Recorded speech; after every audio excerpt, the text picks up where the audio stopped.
Welcome to Pressing Matters. I'm your host, Jamal Radio Raheem. Now, Pressing Matters is a vinyl show where I talk to vinyl collectors, music lovers, just dope individuals. We talk about vinyls. I ask them five hard-hitting questions about vinyl, and the conversation just goes where it goes. Now, in this episode, we have Brilliance Proper. He's a creator on TikTok. I follow him. Dope content. Y'all should check him out. But let's get into the conversation. Check it out.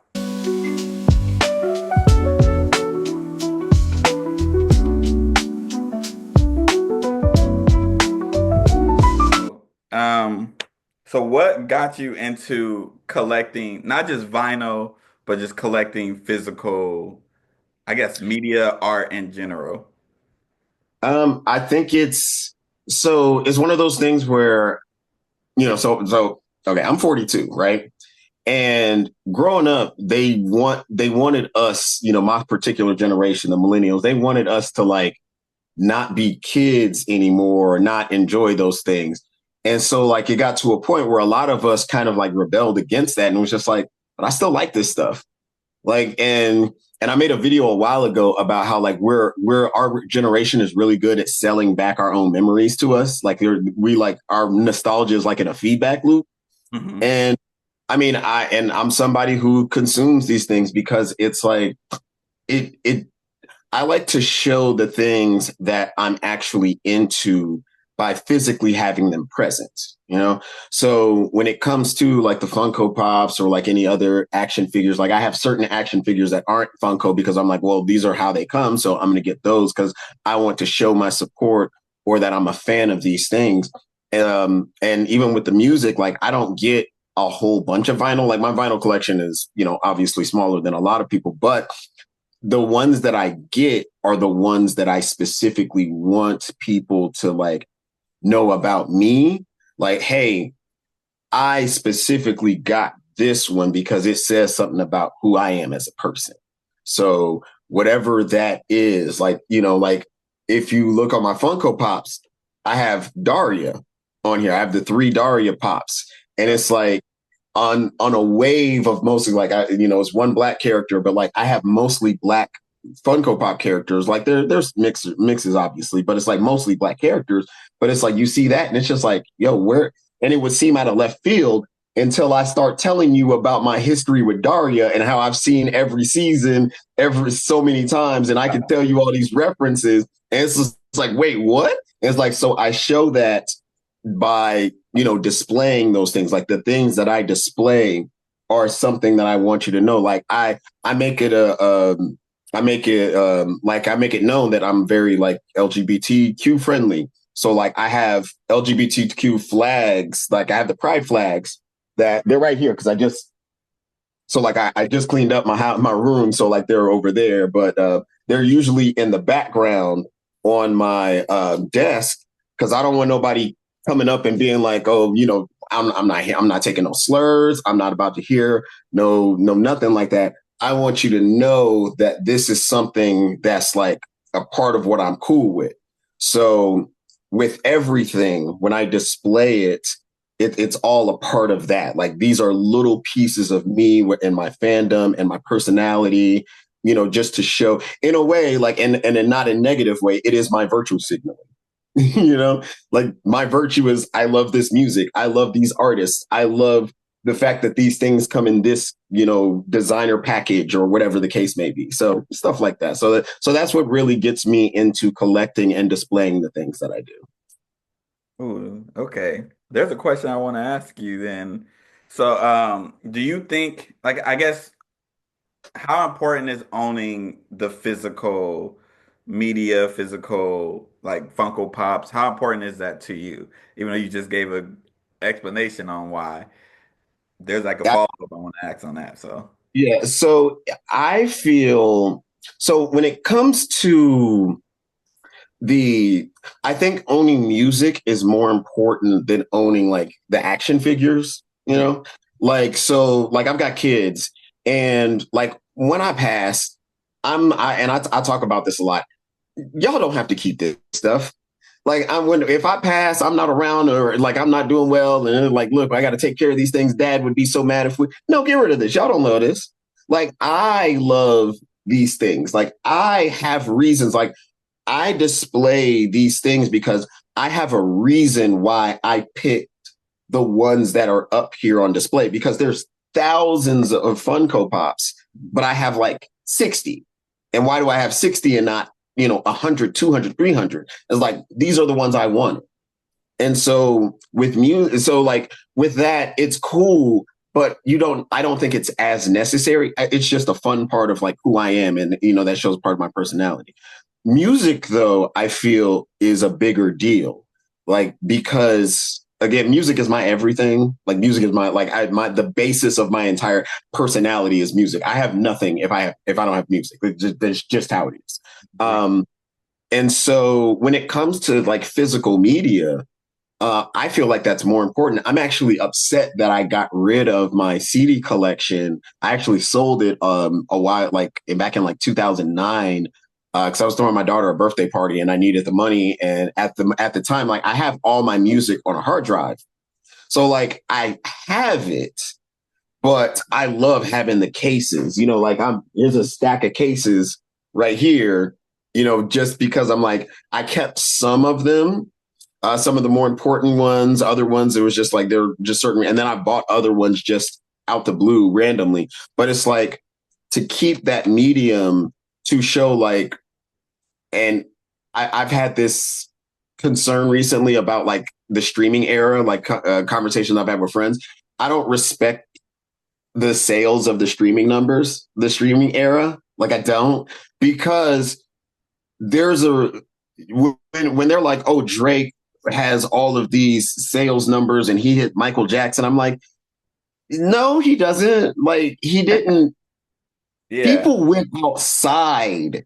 Like you had to go out in the rain, sleet, hail. You had to go to a cash register with this physical piece of media to show your support. You had to, there's an old game song where or it's a Nas song where QB to LA to QB or whatever, and he's like talking about how he has $20 to buy the Chronic and Illmatic, and he ends up stealing both of them. But it's like that's decisions we had to make.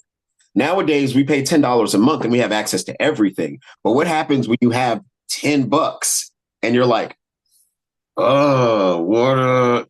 And I think that shows something. I think that shows something about who you are and what your priorities are. Even if it's a CD or an album that you're not really that fond of later on, it's like, but you took the chance and you took that hard earned money to, go out and grab, whatever the case is. Here's the first Nora Jones album, you Mm. know? And I have a special thing that me and my homeboy used to do with CDs. And so, like, the cover is sideways, if you notice. We would specifically have a code. If this cover was sideways, the album is dope. If it's, regular like this, we would pull it out and, like, I don't remember it being that good. So, like, stuff like that Hmm. is like it's a little thing. So like, but you will see like I have like here's my Styles album is sideways. Like the second Boys to Men album is sideways. But I got this one album. I got to listen to it again, but it's forward. So I'm like, I don't remember liking it as much, and maybe I got to revisit it. But it's those kind of things where it's like I physically went out there and put my money on the line, and I don't know. I feel like there's a certain level of integrity when it comes to that, when it comes to music, and in the era in which everything is available to you at all times for the low. Like it's cool to have access, but like I said, it says something more when you physically go out and get it. I 100% agree. I think that obviously I buy a lot of physical media, but I think that for us to pay only $10 a month and get access to all of this music, I think we underpay. We And do, and we do. I said this and people got mad at me because I said we don't pay enough. And I was all like, I don't They're mind not paying paying the more. artist. I don't mind paying more because the artists are going to get paid if we pay more. These artists don't get paid. I know a lot of people talk like they got money and stuff like that on these songs. They are not getting paid. There's a reason everybody's on tour right now. There's a reason. I swear, if it the only issue I have with the amount that we pay is that it doesn't go to the artist, it goes to the head of Spotify, Daniel Eck or whatever. I don't like what he does behind the scenes and all. I like having the access. I like the Spotify app, like I use it regularly. But like, truth be told, like if they're like, hey, we're raising the price just so you can make sure that the people you listen to most often get the money or they get all this, they get their fair share. I would prefer that, and I would pay for that. Pay $50 a month for unlimited access to music. Like I straight up would. Like, I'm probably gonna have one less streaming service or something, but I would do it because I feel like that is the value of music to Yeah, be able to let people I make music too. And so at some point I want to be able to get in on, they talk about they're not paying artists for less than 1,000 streams. I'm like, but you still get income from those. So where's that money go for those people who exactly. are getting shorted for not getting 1,000 streams? And I'm like, and why is this the standard? Because if you're saying you have to stream this many times to make it count as this much of a sale, well, a sale was like $4.99. I got singles, like I got a pack of this is a pack of singles. Like, Rod Digger got my 2.99 for this single. Ice T got my 2.99 or $3 for this single. Like if Yeah, 1,500 streams or whatever it is that's or 15,000 streams is supposed to be, so they made $3, right? Right? They didn't. Why? And so, like, I would pay more for a more equitable music industry. yeah. I think that it's kind of weird. And granted, I'm in a position where I could afford to pay a little bit more because Yeah, like I'm on my own out here. I don't have kids and yeah. stuff. But I just think it's weird that like, and I'm 32. So we used to have to go to the record store. I remember I like buying a CD not knowing if it's gonna be good. I like being like, ooh, Yeah. the single was hot. Let's see. I have a We, lot of CDs that I own, and granted, my dad gave me a lot of his CDs, but I have CDs that he bought and he was not a fan of. Like I yeah, remember my dad bought a Busta Rhymes album, wasn't a fan of the album, but he bought it. You can't yeah, get the money back. Busta Rhymes still gets the paid for it, whether you exactly. enjoy it or not. So that's very important to me. Like physical, owning the physical stuff. This is one of the reasons why I wanted to do this in general and talk about this type of stuff is because I think owning physical media is super important. Like Absolutely. I buy singles that I like if I don't like the album. I buy Right. albums sometimes that I've never heard of from artists just to listen, just to Yeah. help if a little Yeah. bit.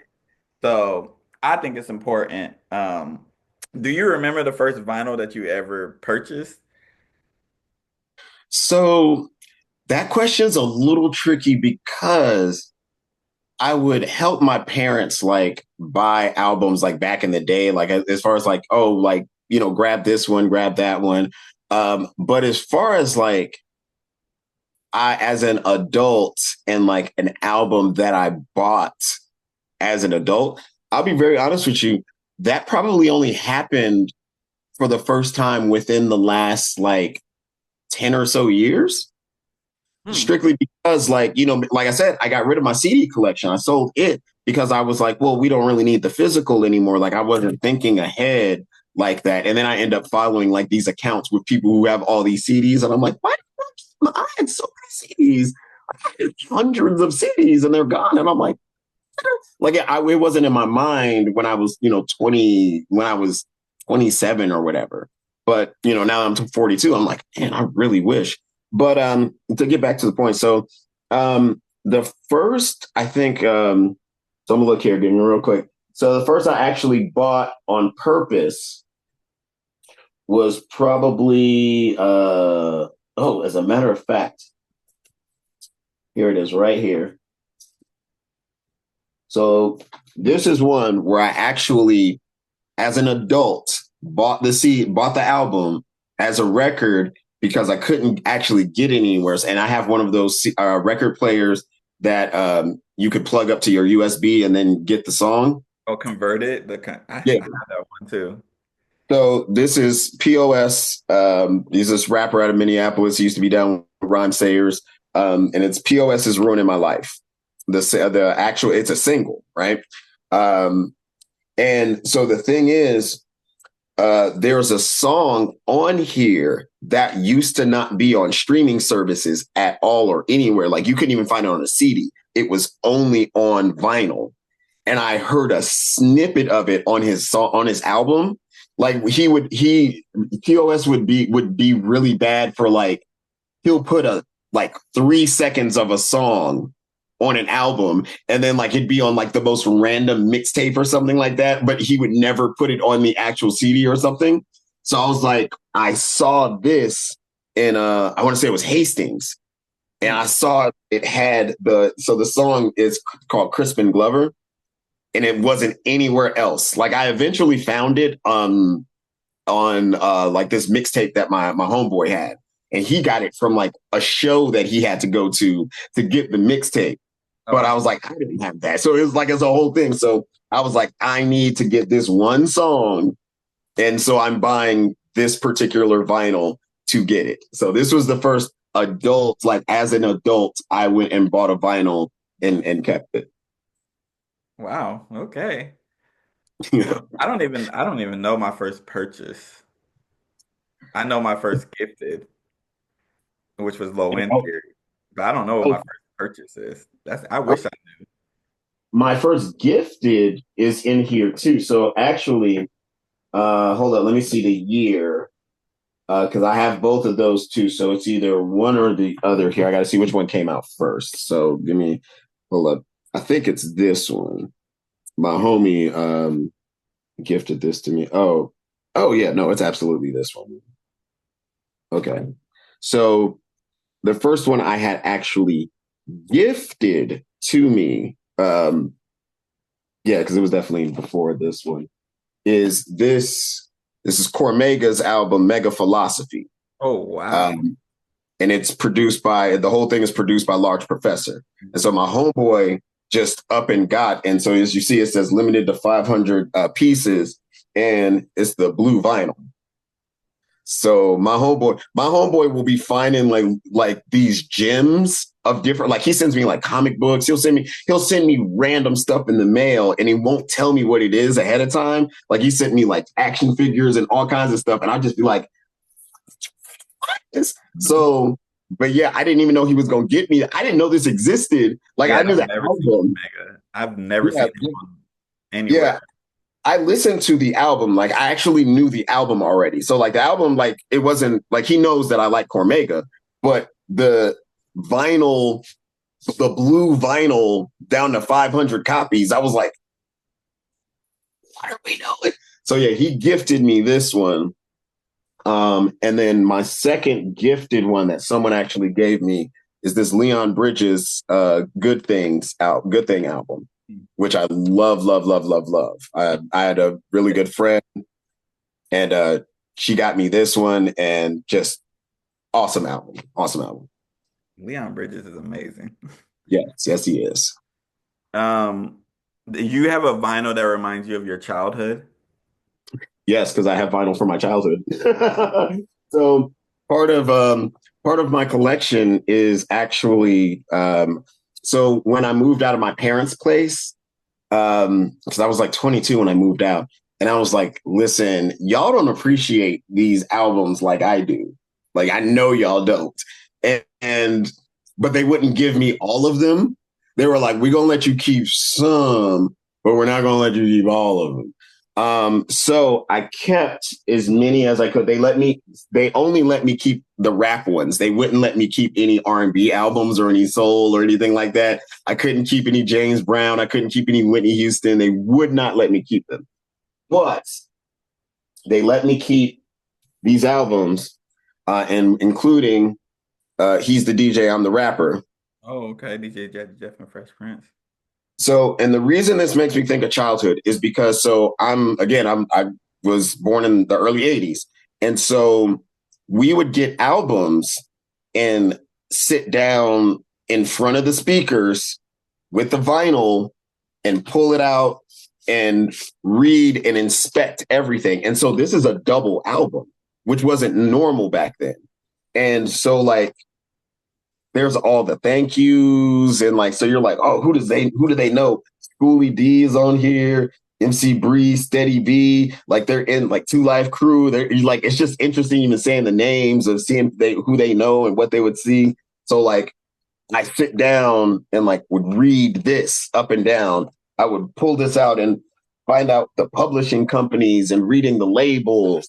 And so like this and just seeing all of this inside this and just looking over, I've looked over, this is worn. Like you could tell this is an original. This is I've got Mhm. coffee stains or whatever on here. I've got like it's you can see the indention of the record in here but like I sat down and read this thing I picked this thing up so many times and like I thought this was like the flyest outfit that Jazzy Jeff had on. I was just like, yo, I want that. Just so this absolutely because I would absolutely sit down and read and sit in front of a the speakers as I'm reading the labels and everything on here. So yeah, definitely this one. He's the DJ, I'm the rapper. Oh, for sure. I got that one too. I got it for like I got a deal on it because the people didn't know. They didn't. Good, It good. was for people who didn't know clearly about. I'm be honest, black music. I could have probably got. I should have got more stuff that day. They had some stuff. Okay. They had like Marvin Gaye for cheap, but I didn't. I didn't have enough cash on me. So I I hear got you. that for $9. Woo. So yeah, I remember Perfect. that one. That was a Perfect. like yes. Um, so the last question I'm going to ask you, because this is a loaded question too. This is why I want this to always be the last question. If you're on a desert island and you can only pick five albums, now you can give me the five that you have on vinyl and also the five that you will listen to in general, but five Okay. albums to listen to. Okay. So when it comes to so I'm gonna actually show you the five that I have, and then I'm gonna tell you the five that I would actually just do. So it's gonna be this. Whew, I'd be forgetting I have this one. So there's um, this, and oh well, yeah, also this. That's four, and this. So out of the ones I have, so we're going with Al Green's greatest hits, just classic, just all around classic. So Al Green's greatest hits, the Leon Bridges. This just I love this album top to bottom. Uh, Run the Jewels 4. Like this is just fun. I want to say Run the Jewels 2 is like my favorite of theirs, but like this album, I like especially so this is another thing again. If I'm on a deserted island, um, I'm looking at the this cover, the inside, and like it's a double disc with the pink. Are you kidding me? The I'm staring at this thing. This is art. I got two vinyl pink with this art to go over. Listen, Run the Jewels 4. I'm listening to this Wu Tang, another Wu Tang, 36 Chambers. And for similar reasons to the Run the Jewels, is Erica Badu's Baduism, which I noticed everyone seems to have. Like Everybody.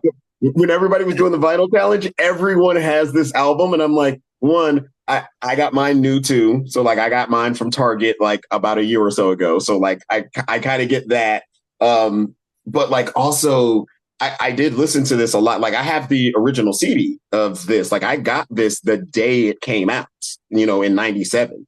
So I remember that. But like there's also like the not only just the album art, but like the words are in here. So I'm sitting here like you don't even have to listen, like the words and again, you pull out the vinyl and what is it? This one's the gold vinyl. Like The yours is gold.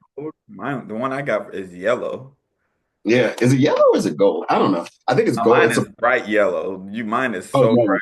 It's bright yeah, yellow. no, mine's is the transparent joint. So, but yeah, so again, it's art. Like this is art. So I'm reading all of these lyrics on the island. I'm looking at this and I'm listening to this and I am being transported back to 1997. Um, Now, ones I don't have, but that I'm taking with me are I'm gonna have to cheat on one of them, but we'll get to that. But I'm definitely taking "Songs in the Key of Life" by Stevie Wonder. Like that one's just a no brainer. I'm bringing "My Life" by Mary J. Blige. I still actually have that CD. As a matter of fact, I think I have that CD like right here. As a matter of fact, do I have it right?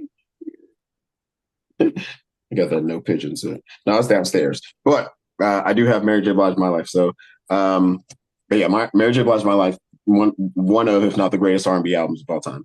I'm also taking Reese How I Do. I don't know if you know about Reese. She, was with Talib Kweli for a little bit. But her first album was called How I Do, and it came out in like 2001, and just top to bottom, it's just this amazing music. She actually just put out a redo of the album, like she re-recorded it. But yeah, if you look up, it's her. Her name is Yeah. Res Yeah. Reese. But How I Do, it is one of my favorite albums of all time. The whole thing was written by Santa Gold. Just like I said, Okay. just So now I yeah, know just what that. phenomenal, I've just never phenomenal. heard of that. Yeah, I'm you've got to for listen that. to it. Like you just sit back and vibe. Like don't do nothing else. I'm telling you, listen to that album, even the new version that she just dropped it because it's very similar sounding, but like it, it takes me back. Like I'll listen to that forever. So what was it? So Stevie, um, what is it? Stevie? Oh yeah, Groove Theory's first album or main only album, the Groove Theory album. Again, top to bottom, classic bangers, bangers, bangers, bangers, bangers, the whole thing. Groove Theory. The last one, so this one used to be an easy answer. Like I could give somebody this answer with no problem. But so it was De La Soul Stakes is High, which is probably, if not my favorite rap album, period. But I've been listening more recently to Balloon Mind State. Um, and Balloon Mind State is I'm like, I don't know which one's my favorite anymore. This is like I've listened to Balloon Mind State, but like I listened to Balloon Mind State later. Like I bought Stakes is High the day it came out. Like I was a day one album getter all the time. So like I was in the store grabbing it. Um, but I was late on Balloon Mind State. And so I heard it later, and then I've been listening to it a lot more recently, and I'm just like, oh, y'all are fighting for number one. So what I'll say is I wouldn't complain with either one. You throw me on a deserted island, and you're like, Hmm. and I just go surprise me. If you throw me Balloon Mind State or you throw me, Stakes is High, I'm not gonna be mad. I mean, they're both solid. I personally like De La Soul is Dead probably more than both of those. But I mean, I think De La Soul got Listen, they have they're like a Tribe Called Quest. They're like the catalog is the catalog. Like it's yeah. you're not getting like my. I'll be honest, my least favorite album of theirs is 3 Feet High and Rising, but it's not a horrible or even a bad album. It's like it's comparing a bunch of gold bars to each other. It's like this is gold, this is gold, this is gold, this is gold. They're all gold bars. And if I'm going to compare 3 Feet High and Rising to a lot of other things, they're not gold bars. It's just not my favorite gold bar out of a set of gold bars. That's it. That's the one that got like Buddy on it. Yeah. I don't know. Yeah, I don't like Buddy. I hate that I beat. like Buddy. Oh my God. I know all songs, like, but yeah, I don't like the beat. I don't. It just. It's not like I like it better as Here Comes the Hot Stepper. Like I like it better as that. But as that song, like even like the remix and the original, I don't like the beat. I just it's not great to me. So like that's like a ding. And I've never really liked Me, Myself, and I either. Like they say they don't like the song. And yeah, I'm like, I don't either. That's a song that's the first song of theirs I heard. And I I heard mean, that song from like, I think it was a Good Burger. I think it was, yeah, it's maybe the first song I heard from them too, but that wasn't the greatest impression. I get why they wouldn't like that song though. That's a, Yeah, you got to get it annoying. sounds it's so different than the rest of their catalog. So like yeah, like those two are on the same album, and so like those are the Knicks for me versus the other albums. Like again, like De La Soul is Dead is just fantastic top to bottom. Balloon My State, Stakes is High. I even love Artificial Intelligence. Listen, I'm good, but it's stuff like I said though. But Deserted Island, you give me Stakes is High, you give me Balloon Mind State, I'm not going to be mad. All right. Do you have where people can find you, all your I mean, I'm putting in the description anyways, but where can people find you, find your music, find anything that you want them? This I'm about to start putting the music. The music will pop up in the other places, but I'm pretty much Brilliance Proper everywhere except for Twitter. You can find me on Twitter as Brilliance Proper, but like my actual handle is B Proper. I joined when you couldn't even get the longer names. I've been on Twitter since 2008. Jesus. Um, but But everywhere else you can find me on Facebook, you can find me on TikTok, you can find me on Instagram, and all is Be Proper, Brilliance Proper. You can even find me on Blue Sky. You can find me on, I think I'm on Hive. I'm on, like I joined everything when everybody was like Twitter's about to go down. I joined every site. so, like, so I'm Brilliance Proper everywhere. So yeah, just go ahead and look for me there. And anywhere you'll find something from me. okay. All right. Thank you for coming on here, and I'll catch y'all next week. Peace.